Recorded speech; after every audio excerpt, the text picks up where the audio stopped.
Addi bilisummaa Oromoodha yaaddo nageenya Itoophiyaa keessatti mul'achaa jiru irratti hundaa'uudhaan ibsa baaseen duumessi waraanaa Itoophiyaatti mul'achaa akka jiru ibse.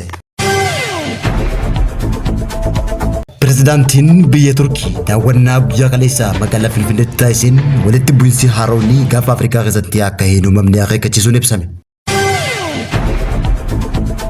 Jalli ministeera muummee Itoophiyaa Dr. Abiy Ahmed durfamu guyyaa irraa godina Wallagga Lixaatti imaluudhaan piroojeektiilee misoomaa ijaaramaa jiran hedduu daawwachuun mul'ate. Bal'ina oduu egeree miidiyaatiin dhiyeessina daawwattootaa fi hordoftoota egeree miidiyaa nageenya keenya bakka jirtan maratti sinaa dhaqqabu. Guyyaan irraa gurraan dhala 18 barri 2026 kanneen nama isinitti hanga footoo oduu egeree miidiyaatti amma bal'ina oduutti aansina.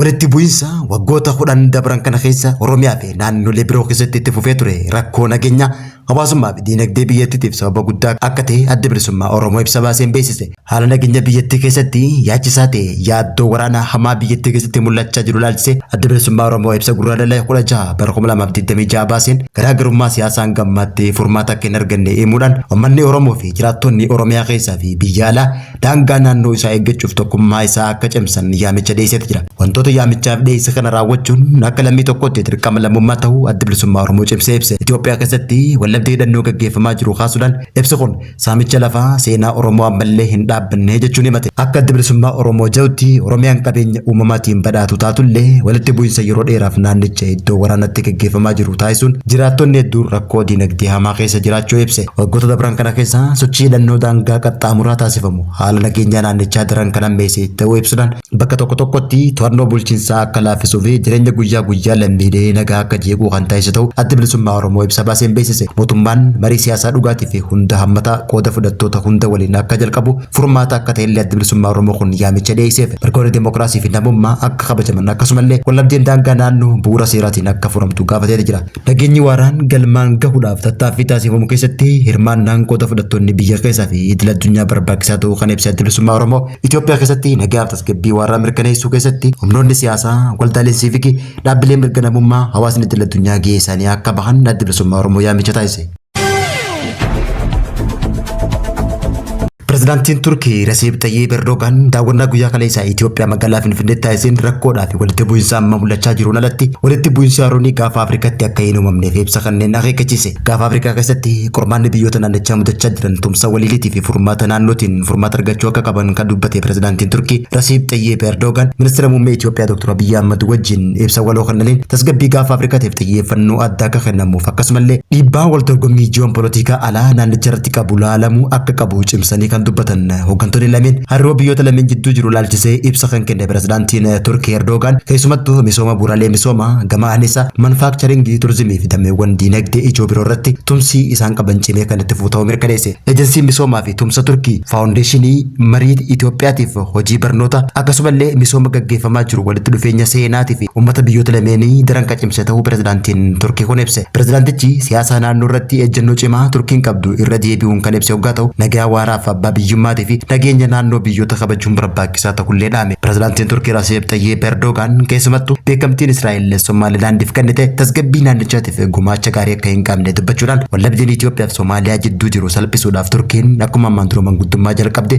gara fuulduratti illee carraaqqii kan taasiftu ta'ullee beeksise. Ministeerri muummee Dr. Abiy Ahmed illee gama isaatiin mariin pirezidaanticha waliin taasisaniin biyyoonni michuutaan kanneen akka Turkii Itoophiyaan karaa nagaatiin karra galaanaa argachuuf tattaaffii taasisaa jirtuuf deeggarsa dippiloomaasii akka godhan gaafachuudhaan hanqina karra galaanaa dhaqqabdummaatii fi dandeettii loojistiksii daangeffamuun guddinni diinagdee Itoophiyaa irratti gufulee gurguddaa ta'uu hubachiisee jira. Ministeerri muummee Dr. Abiy Ahmed gahee Turkiin taphachuu dandeessu irratti marii ifa taasisuullee beeksisee jira. Dhimma beekamtii biyyummaa Israa'el Somaalilaandiif kan itti ilaalchise dubbii Pirezidaantiin Turkii Rasiib Tayyip Erdogan dubbate ilaalchisuudhaan Somaalilaandii mufannaa qabdu kan ibsite hoggaa ta'u Somaalilaandii ibsa gabaabaa waraqaadhaan barreessiteen haasawa Pirezidaantii Turkii kana balaaleffachuu ibsan. Manni keenya nagaaf xiyyeeffannaa jaalala addaa waan qabuuf nagumaanuu ilma waaqaa jedhee fudhata. Ijoollee isaa nagaasaa jedhee maqaatti baafata.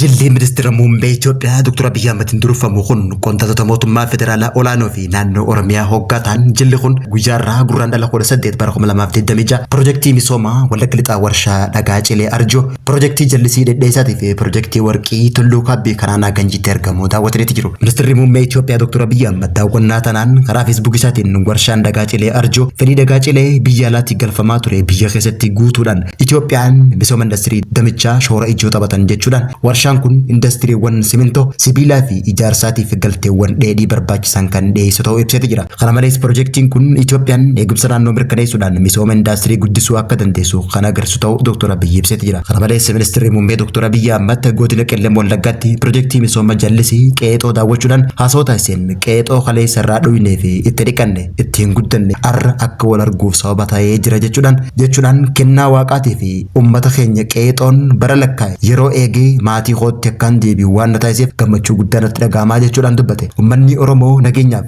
xiyyeeffannaa fi jaalala olaanaa waan qabuuf ijoollee isaanii maqaa akka nagaasaa fi nageessoof akka moggaasan Dr. Abiy himuudhaan qaamni nageenya booressu akka jiru waan beekuuf uummanni Oromoo maqaa akka araarsaa faasa moggaafachuu himeeti jira. Uummanni Oromoo jabaa akka lafee arbaati lafee arbaa cabsuu ka danda'u lafee arbaa qofa jechuudhaan Dr. Abiy diinni akkuma kamittuu uummata Oromoo cabsuu waan hin dandeenyeef Oromoon cabsaa hojjechaa jira jechuudhaan amma Oromootu ifumaaf wal ajjeesaa wal cabsaa jira jechuun ibse. Kana hubannee rakkoolee keessoo keenyaa marii fi marabbaan eeggachuu qabna kajee ministeerri muummee kun waaqayyoon buna kan nuuf kenneef dhuyinee akka isa galateeffannuuf yoo wal dhabne ammoo jala teenyee akkaataa aadaa teenyaatiin akka mari'annee araarannuuf malee akka jalatti wal ajjeefnuuf miti jechuudhaan dubbate. Buna anfeelloo loon horroo warqee boqqolloo fi mishingaa beegii odoo qabnu naannoon kun maqaa isaa hin malle itti kennamuun daran nama gaddisiisaa jechuudhaan hojiileen misoomaa eegalame sababa nageenyaan xumuramuuf rakkachuun sirrii akka hin taane Dr. Abiy dhaamuudhaan rakkoolee keessoo keenya marii fi marabbaan akka fixannuu jechuudhaan qaamota hidhannoodhaan mootummaa Itoophiyaa mormanii fi nageenya biyyaa booressan hundaaf yaamicha dabarsuu mul'ate. Maqaa baafatee kanaan garuu hin dhaabbatu nagaan kan booressan jiraannaan boora'uu akka danda'u hin beeka. Kanaaf jedhee ijoollee isaa ammas araarsaa jedhee baasa. Nagaa